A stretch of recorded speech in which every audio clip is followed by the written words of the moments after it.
Welcome back to the Raptors RapUp podcast. I'm your host, Arvind Lingam. And man, what a game. The Raptors come from behind and win in Memphis 122-114. The Memphis Grizzlies are one of the top teams in the Western Conference. And the Raptors, going down big in that first half, managed to come back in that second half and push forward and really grind their teeth on their defense and won this game. The Raptors allowed a season-high 71 points in that first half. Just a disgrace to their defense. And the Raptors really picked it up in that second half. Nick Nurse and the assistant head coaches really challenged the Raptors to play with more intensity and be the team that they are. And that's what happened in the second half. The Raptors allowed only 43 points defensively. From 71 points, 43 points is like night and day as the Raptors closed them out in that second half. Big shots from Kawhi Leonard, Kyle Lowry, and Mr. Bet on Yourself, VanVleet, who was huge off the bench. Didn't miss a shot in this game. 6 of 6, 3 huge threes, and just momentum-changing plays by VanVleet really helped this team. And you know what? I got to give a lot of credit to Nick Nurse. Nick Nurse played a solid game when he tried changing it up. He adapted to what the Raptors were lacking and what they needed, and it was great. In that third quarter, he switched it up to a zone because the Raptors were pretty much trading baskets all in the beginning of that third quarter, and the zone tripped up the Memphis Grizzlies, led to runouts, led to threes, open shots, and really confused the Memphis Grizzlies. And the Raptors pounded it right back, cut the lead down to single digits, and it was history from there. But man, the Raptors did a lot of great things in that second half. They stopped turning the ball over. They were swarming on defense. They were running around just like the Memphis Grizzlies were in that first half. And the Grizzlies were doing a great job of overhelping, but they were pretty much packing it in inside the paint. And the Raptors made shots at the end of the day. They made their open three-point shots and made the Grizzlies pay. 18 threes in this game. Just rained it from the outside. Tons of guys contributing. Lowry with 5. Danny Green with 4 threes. JV with a 3. Wright with the 3. VanVleet with 3 threes. And CJ with 2 threes.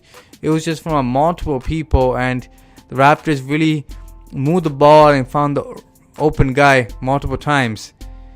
Now, it wasn't like the Raptors played a perfect game. They shot the ball well for whatever shots they had, because the Raptors, in that first half and most of this game, the Raptors really dug themselves in a hole with their turnovers, which was a huge problem in this game, and their defensive rebounding was poor in this game once again.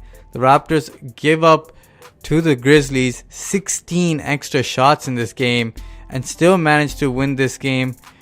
It was tough. It wasn't easy, let me tell you that. Mike Conley having a bad shooting night due to the Raptors defense was pretty much due to VanVleet's effectiveness in the second half. VanVleet was fighting over screens, was really gritty, and Serge Ibaka and JV were doing a good job of cutting off the passing lanes to Marcus Hall on those pick and rolls, which was huge, and they didn't do in the first half. And honestly, Mike Conley was just taking some bad shots at the end of the day, just dribbling the air out of the basketball and had nowhere to go. Shelvin Mack, who was a problem for the Raptors in the first half, had nothing to do in the second half, was really ineffective in the second half. Raptors did a great job cutting off these extra options, and they did a great job just defending. Their defense won this game. Even though they scored 122 points, their defense was the main reason they won this game.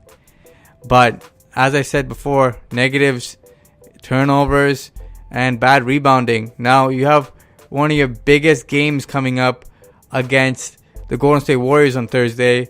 A huge game, the best in the West was the best in the East kind of thing. But even though the Warriors aren't the best in the West in terms of record, they are still the favorite. And apparently Steph Curry and Draymond Green might be coming back. So you're going to have all guns loaded from the Warriors. So it'll be a great test for the Raptors. Hopefully the Raptors win this game. I still believe they match up well, but it'll be interesting. Plus, it's in Scotiabank Arena. So the Raptors do have the home court advantage, but the next 7 to 15 games, I believe most of those games are against tough teams, above 500 teams. The Raptors have a tough stretch coming up, and it's mostly against Western Conference teams. So it's going to be a good test to see who the Raptors really are, what their identity is, and see if this team can beat the better teams in the NBA. Kyle Lowry, Kawhi Leonard, and VanVleet were the 3 best players on tonight. And Serge Ibaka, I can't forget, had that 10 points in that third quarter, which really helped the Raptors come back into this game. Just an overall team effort by this team tonight. And if the Raptors bring this kind of energy, the second half energy, back home on Thursday, I think the Raptors have a great chance of beating the Warriors.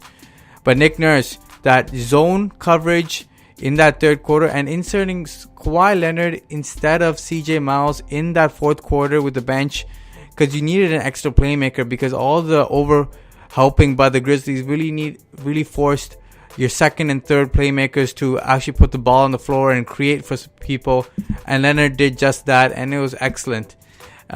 Great coaching by Nick Nurse, and even though it was a frustrating game from the referees and all the texts that the Raptors picked up, the Raptors grit their teeth, hold it down, and determined and fought their way through it, beating a tough team on the road. Until next time, guys. Peace. Make sure you guys like, share, and subscribe to the Raptors Wrap Up. Smash that like button, guys. Until next time. Deuces.